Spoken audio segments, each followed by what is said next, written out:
We are sort of doing a second part to a summer series.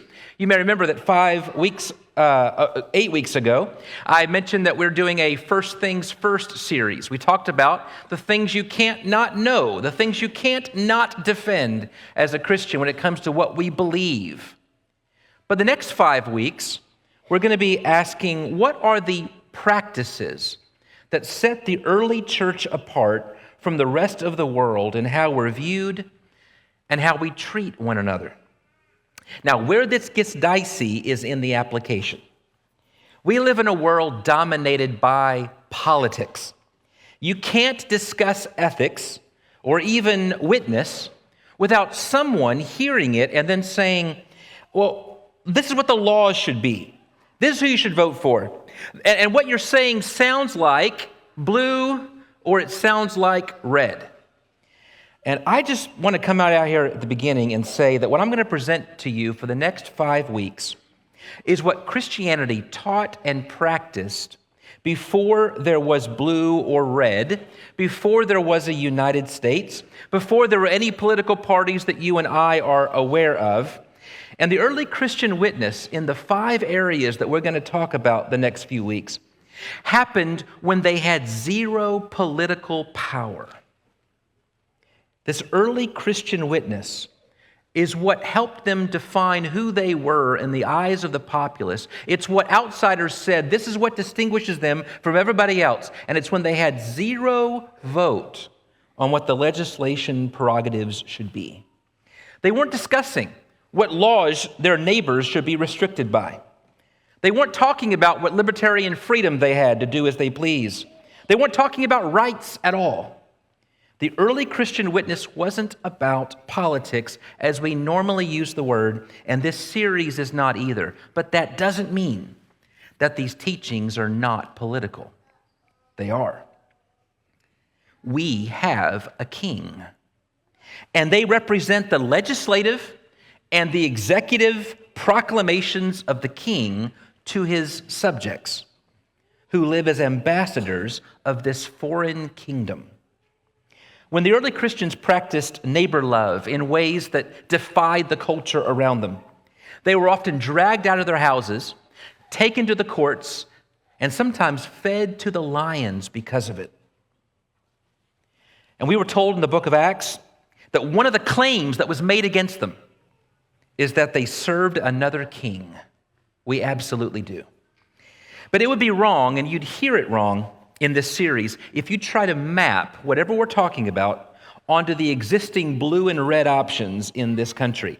If I do this right, what I say will transcend those categories.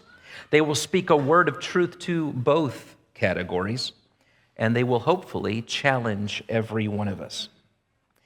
Christ simply doesn't fit well into any kingdom of this world. That might be hard for us, but it's important that we develop ears to hear. Now, I'm going to say some things that at first blush might sound like something you'd hear from a candidate on the right or the left in 140 characters as a soundbite in order to get your vote. But what I want to say is the call of Christ the King, who upsets every agenda, and you will understand why Jesus said to a bewildered Pilate, "My kingdom is not of this world." Spoiler alert. We're going to start our conversation about how Christian love shows itself to the world in terms of valuing the life of the most vulnerable, which means we're going to talk about terminating pregnancies and end-of-life decisions. That could be triggering for some of you. I want you to know that. I've poured over every word of this sermon. I believe it is going to be hearable, but I wanted you to know that. I want you to know you're deeply loved, and we're glad you're here.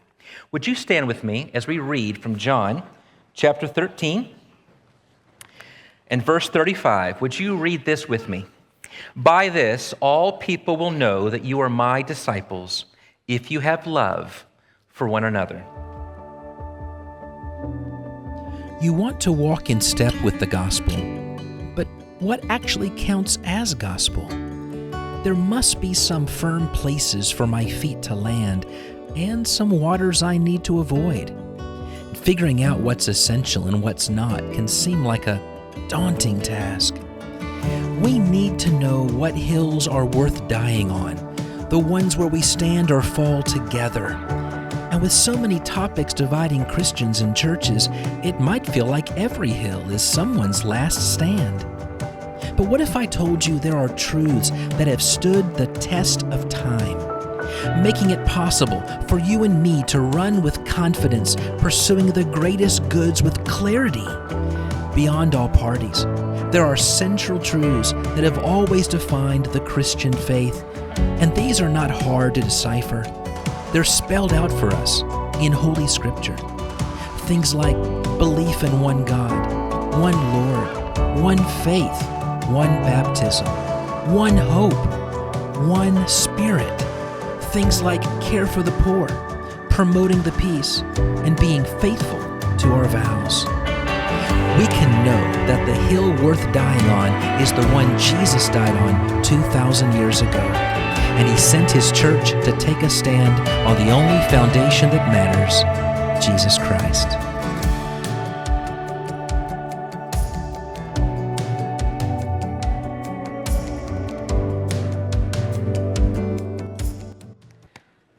We've talked about the 7 ones of Ephesians 4, orthodoxy, what Christians believe. But Christianity is more than a list of things to be believed. It is also a lifestyle to be practiced. We are called to be witnesses, to be a light in a dark world. And so the question I have this morning is, how will they know us? You know the answer, don't you? You know the answer because we just sang it. You know it because it's been on our lips for 2,000 years, and it's a great line. They will know that we are Christians by our love. That's not just a nice phrase for a song.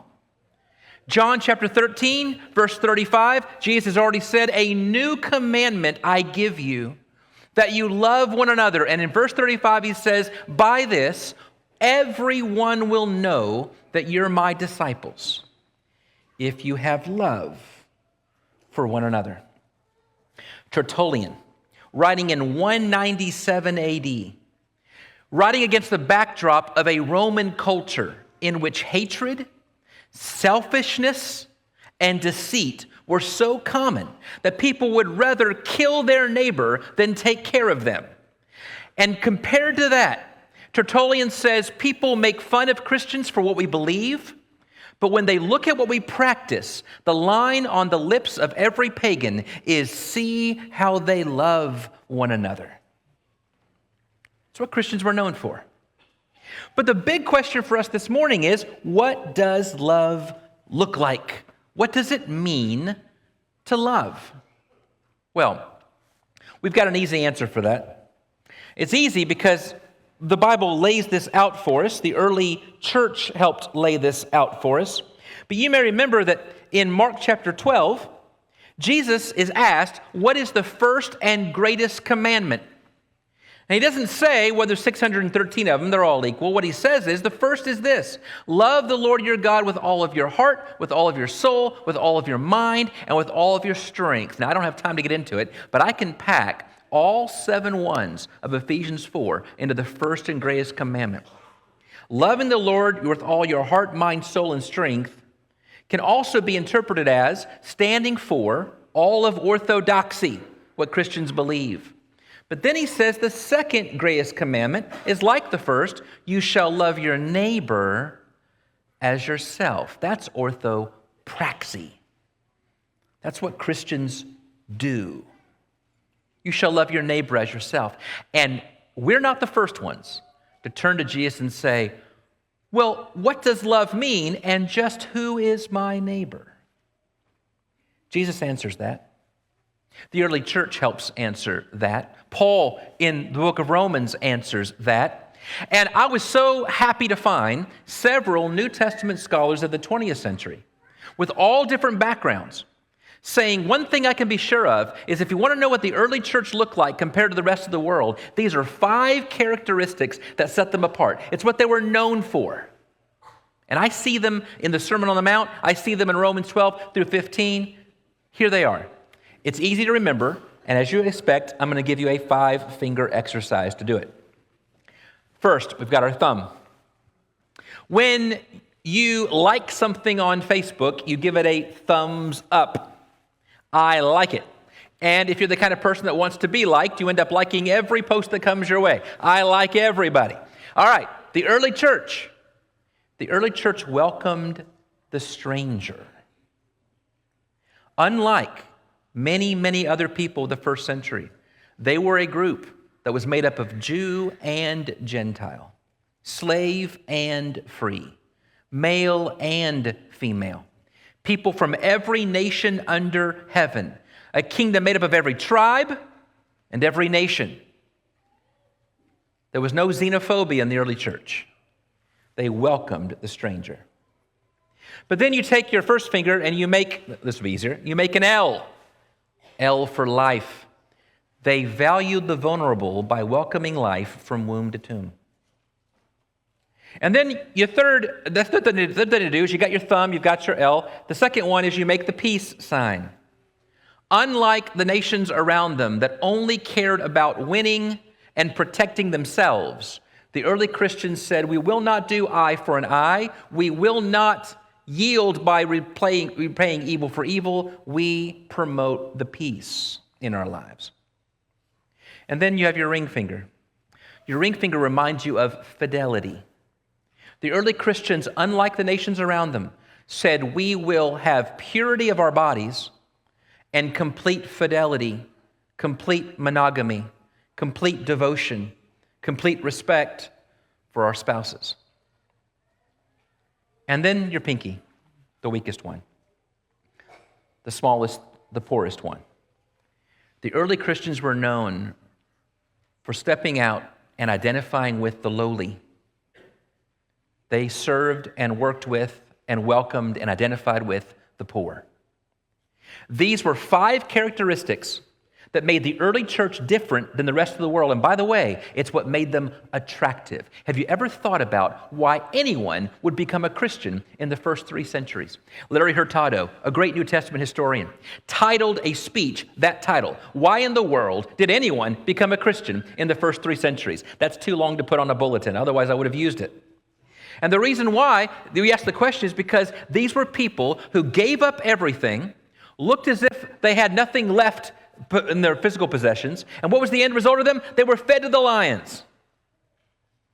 And yet this group grew from 0.001% to 56% of the Italian population in 300 years with no political power. How did that happen? What was it that made them attractive?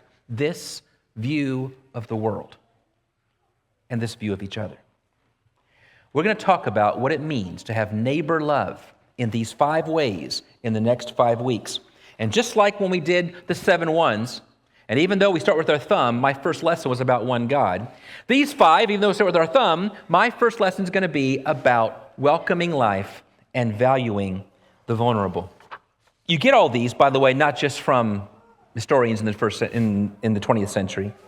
You get these right there in the Bible, in the book of Romans, for example. Paul will say, do you believe in welcoming the outsider, the stranger, the person not like you? Well, Romans 12 verse 9 says, let love be genuine. Love one another with brotherly affection. Outdo one another in showing honor. What about valuing life and the vulnerable? Romans 13 verses 8 through 10. Owe no one anything except to love each other. You shall love your neighbor as yourself. Love does no wrong to a neighbor. What about enemy love? Promoting peace. You know that straight from the Sermon on the Mount, but Paul says it in Romans 12, 14 through 21. Bless those who persecute you. Bless and don't curse them. Live in harmony with one another. Repay no one evil for evil, but live peaceably with all. What about fidelity to your spouse and faithfulness to your marriage and holiness in your bodies? Romans 13, 12 through 14. Let us cast off the works of darkness and put on the armor of light. Let us walk properly as in the daytime, not in immorality and sensuality, but put on the Lord Jesus and make no provision for the flesh to gratify its desires. And what about love beyond class, loving the poor and valuing them and identifying with them? Romans 12 and verse 13, contribute to the needs of the saints. And Romans 12:16, don't be haughty, but associate with the lowly. Can you see how valuing life at every stage, in every way, is a great summary of neighbor love? Now, I want to tell you what I don't mean by this. The church stands for marriage, and the church is opposed to divorce, and it should be. But we have divorced believers in this audience. How do we deal with that? We recognize that there are circumstances, situations that call for nuance and conversation with your church elders. We understand that. And yet we also recognize that as a whole, the church's uniform witness is marriage is good, unfaithfulness is bad, staying together is good, breaking up is bad. We understand that, right? The church's witness, the words out of our mouth as a church, is we are for marriage and we're against divorce, even while welcoming those who are divorced and understanding particular situations. In the same way, I don't want you to hear these 5 lessons as, if you think different, if you've acted different, that means you're not a Christian. What I'm saying is the church's witness is this is who we are, this is what we do, this is the witness we share with the world. And so today, we're going to look at valuing the vulnerable.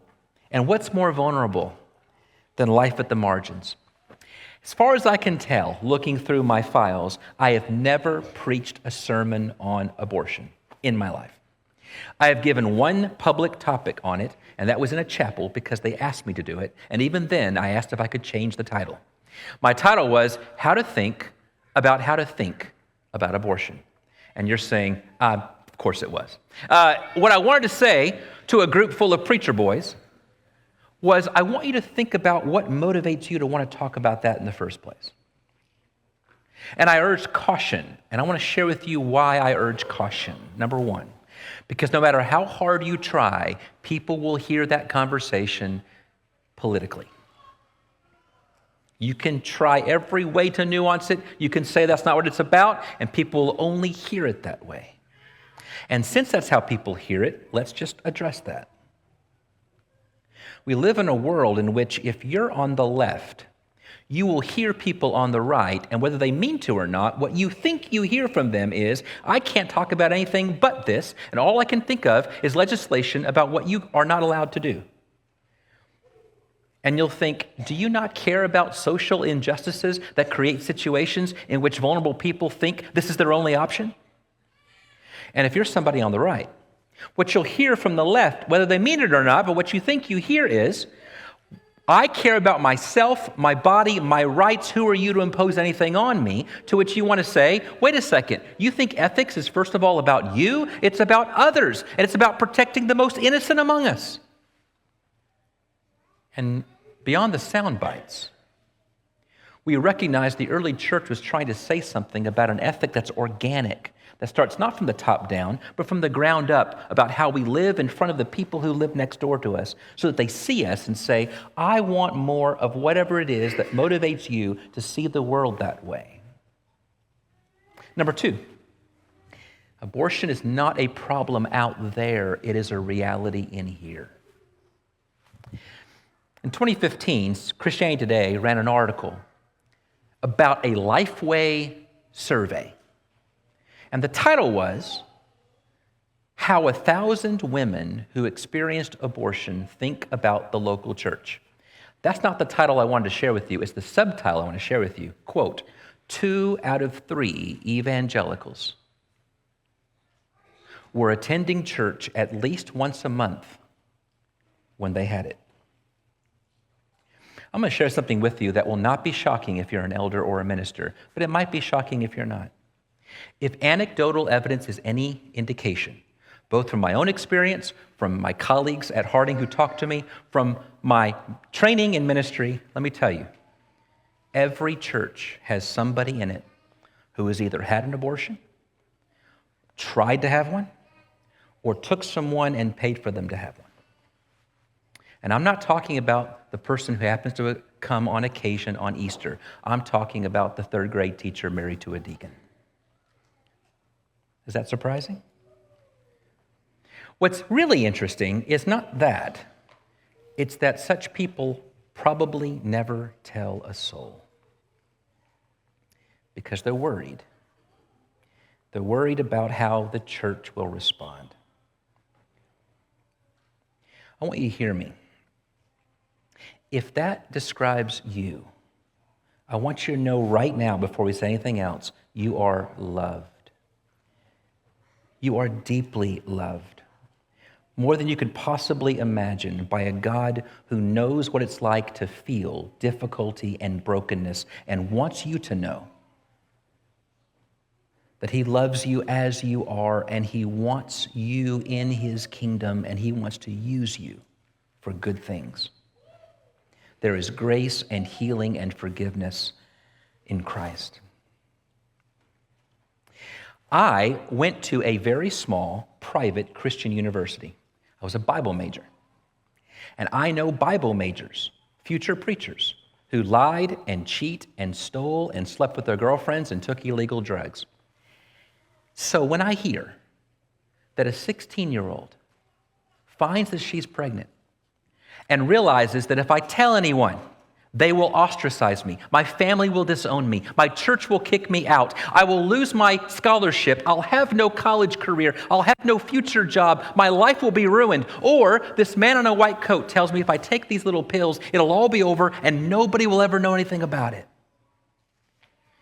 I think to myself, are you sure you know what you would do in that situation? You do not. So I think some humility is in order. The third reason to be cautious before we go any further is because the Bible does not directly address this. I know the verses that come to our mind. You think of the passages in Psalms, you knew me before I was in my mother's womb. Be careful to read that too literally, lest it's going to open up a whole nother can of worms, namely the pre-existence of souls.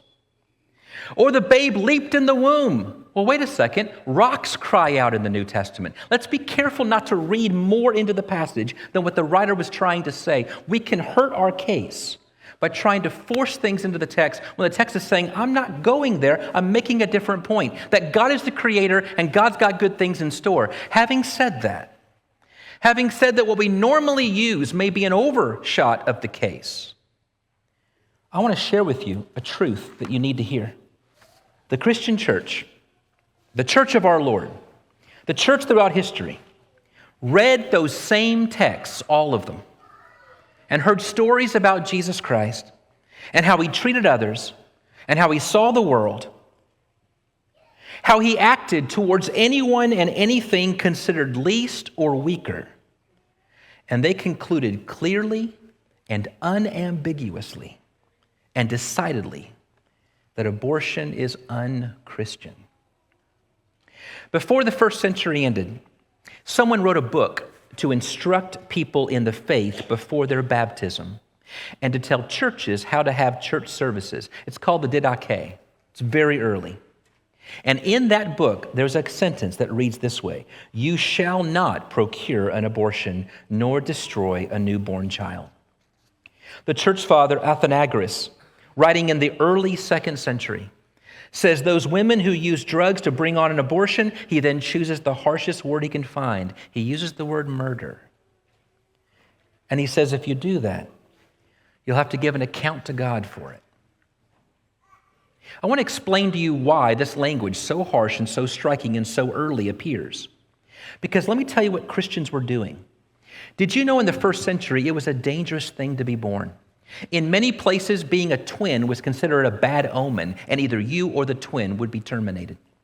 Did you know that if you were raised in a brothel, which was quite common as well, if you were a girl, you were kept alive. If you were a boy, you were killed immediately. Did you know that it was considered a sign of beauty to terminate your pregnancy? There was an actual practice called the setting out of children. You would take kids you didn't want out into the deep woods to leave them there to starve. Or in the city of Rome, there were painted circles in the highways where you could set your child down and anyone could come pick them up and use them for whatever terrible ideas they have in mind. It was a human garage sale. This was normal life in first century Rome. And then Christ came along. And Christ saw things differently, and he challenges people to see things differently. And because of that, what you end up having is you have Christians going into those places and taking those kids and raising them as their own. Adoption like that was a Christian idea. The first adoption homes were Christian ideas. Christians thought differently about children. And that's why by the time you get to the 4th century, there's a book called the Epistle of Diognetus, in which the writer is trying to describe Christians, and he says all kinds of things like the marriage bed is undefiled. They share a common table, meaning they eat with everybody, but they don't share a common bed, meaning they're faithful to their spouse. They identify with the lowly. They consider themselves poor. But then it says they marry, they have children, but they don't destroy their offspring. That's how Christians were known in the 4th century.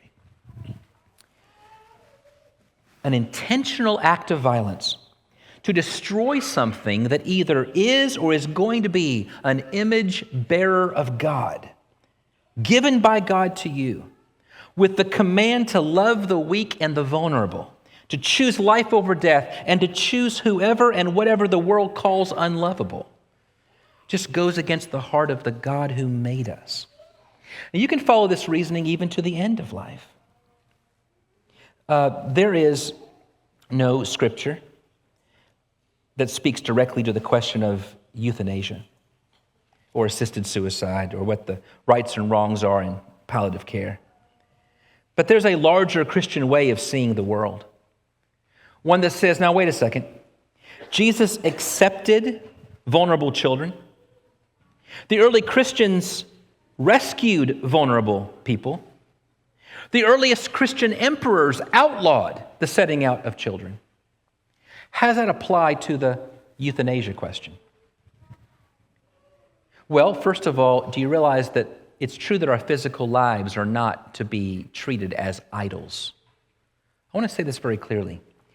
People who think you should spend every last dime you have to breathe one more breath of air, whether it means cryogenic preservation or it means wasting everybody's inheritance on trying to keep something alive that isn't going anywhere, is not necessarily a Christian move. You understand that, right? Hospice and palliative care understand that. Martyrdom teaches that. The fact that we're willing to give our lives for our cause means don't treat your physical lives as an idol. We understand that. That's why there's nuance in this case. But number 2, life for the Christian is a gift. It's a gift to be received, not to be controlled. And that's why Christians have uniformly and unequivocally said that euthanizing the old and the vulnerable ill was wrong, period. 2 years ago, Brad East, who teaches theology at Abilene, wrote an article in a nationally known Christian magazine. And this was his first paragraph. Unlike many topics in theology and ethics, this one is not an issue on which the church has ever been ambiguous. There were no early church councils to debate the taking of innocent life. It didn't take centuries of conflict to adjudicate. On the contrary, Christians were known from the start for their adamant rejection of pagan disrespect for those unwanted by their families or deemed socially useless, whether it be the unborn or the newborn or the disabled or the elderly. But what about suffering? Oh, that's the big question, isn't it? It's the kind of question that comes up in these conversations. What do we do with the problem of suffering when we want to be people of compassion? I will always be grateful to Stanley Hauerwas, a Christian theologian and ethicist, who he's nearing the end of his life. And he was asked to think back to what he's fought for and argued for and what people need to hear. And you don't normally hear this coming from a professor at a university that's known as being fairly progressive. But listen to him speak. I think suffering has become an anomaly in America that we assume it's always legitimate trying to get rid of it. That turns out to be a formula for death. If you take, for example, the use of amniocentesis to discover if a child is Down syndrome, People assume that if the child has Down syndrome, you ought to abort the child in order to spare the child's suffering. If that's the reason that you think a Down syndrome child should be aborted, then you would abort any child, because life is going to be filled with suffering. We are finite creatures that suffer illness and death and one another. I think the general justification for that is done in the name of compassion, to stop people from undergoing suffering. But that's a very dangerous development in America. It puts a medical establishment in a real crisis, because most of the time, most of what we endure, that you suffer, you're not going to get much better. What physicians do is teach you how to go on in the face of suffering. It's very interesting as an old guy, he says.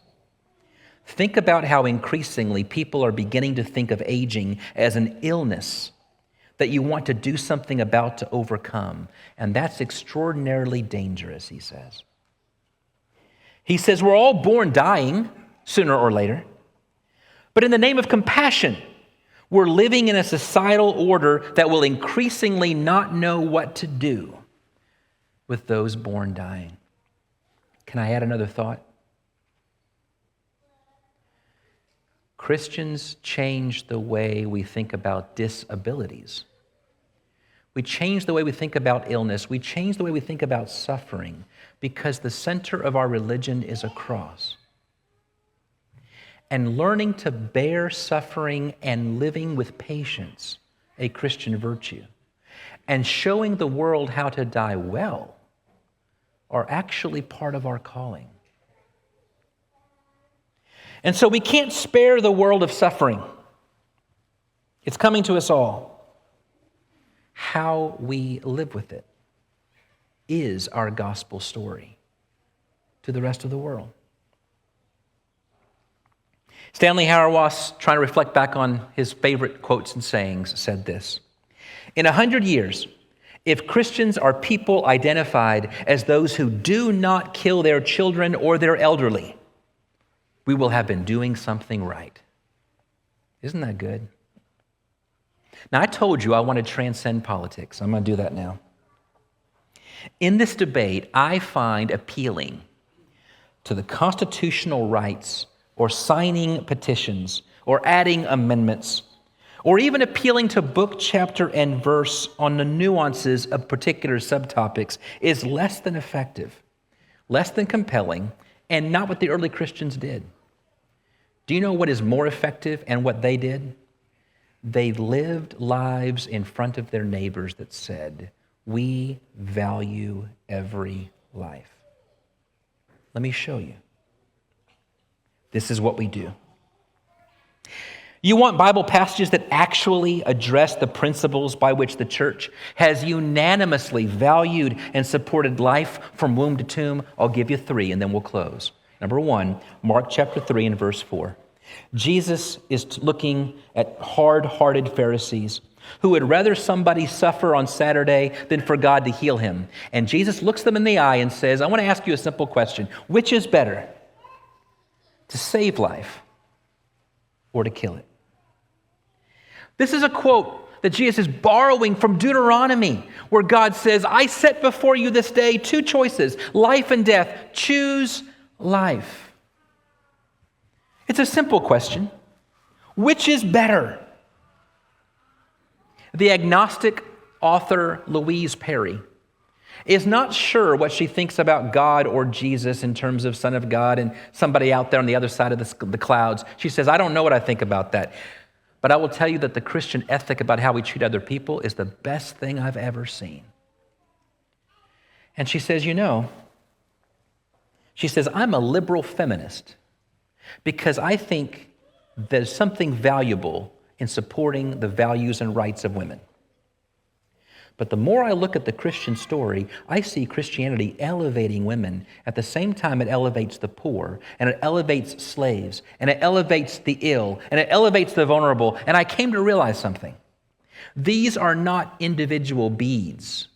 They are strung together, and you have to pick up the whole necklace. And the truth is, If you value women, if you value the poor, if you value the ill, if you value the disabled, there is a group that is the weakest of all, the least able to defend themselves. And that's why the agnostic author Louise Perry says, I've come to believe that you cannot place the protection of the vulnerable at the heart of our ethical system without reaching the conclusion that the unborn child ought not to be killed. Verse number 2, Matthew 25. Whatever you did to the least of these, my brothers, you did it to me. Who counts as the least of these? Maybe in general, we would think the poor, the less educated, women, children, minorities. Did you know that abortion tragically affects all of these categories and classes of people? My research came up with this. Did you know that only 33% of people with no more than a high school education think that abortion is morally acceptable? But a whopping 72% of the educated elite think it's perfectly fine. Only 38% of the poor in this country support abortion, but 63% of the rich, and I mean people making over $100,000 a year, think it's fine. You heard that right. Abortion's most enthusiastic endorsers are the rich, white elite. Meaning, the person most likely to find themselves in a situation in which they have one are actually the poor, the less educated, and minorities.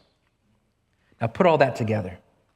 Men who take advantage of women and impregnate them if an abortion results are off the hook, and they don't have to pay any alimony or share any responsibility.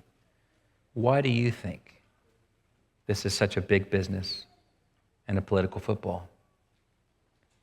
Loving my neighbor, of course, applies to the unborn. But even if it didn't, directly, it applies to all these people who are systematically taken advantage of by the rich and the well-to-do who want to get rid of the evidence regardless of who it hurts. Number 3, 1 Corinthians 3, verses 16 through 17. Don't you know that you yourselves are God's temple and that God's Spirit dwells in your midst? For God's temple is sacred and you are God's temple together. What does it mean to be the temple of God's Spirit? I want to give you one more quote before we leave, and this is from a sermon by a man named Sam Wells, a preacher who's talking about a conversation he had with a couple in his church dealing with this issue. Please listen to this. Several years ago, I sat down with Brian and Claire. Claire was 15 weeks pregnant. They'd recently been told that the child she was expecting would be so severely disabled that it might survive only a few agonizing days after birth, maybe only minutes. I asked them the two questions I always ask. What's the best thing that can happen? Claire said that I might find peace. What's the worst thing that can happen? She said that I might have this child and it might live terribly troubled, hugely disfigured, that my friends might come round once or twice and then I'd be left all alone. So I said to Brian and Claire, what you want is peace and what you fear is being alone. May I suggest that what you need is the church? Oh, said Claire, my dad is right against abortion. He thinks people who have them go straight to hell. My mom is all for women's rights. She thinks it should be my choice. And I replied as gently as I could, can I suggest to you that we're not really talking about campaigning for abortion or campaigning for women's rights? I'm not sure it really is about legislation or going to other places, because all of these people with their certainties and all their self-importance, they've made you feel all alone. Alone now with your decision. Alone. And in 6 months' time, when you might need all the help you can get, you don't need to feel alone.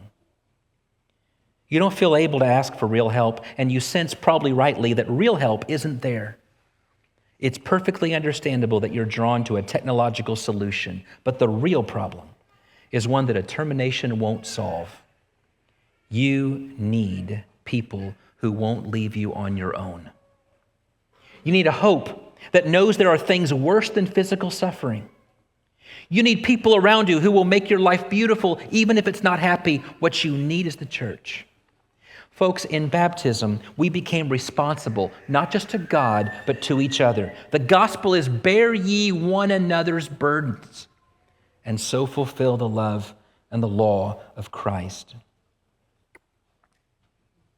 Your burden is my burden. Take any possible objection a person might have in order to get one of those, and let the church provide the answer. You need money? We got it. You need adopters? We'll do it. You need a safety net? We are employers. We have babysitters. You need a new family? We want you desperately. Church, I've told you what I believe to be right about the issue. I've told you what the church believes about the issue. But I want to say this. Our local churches must provide the answer to every other objection. We are your people. We'll help. We'll take care.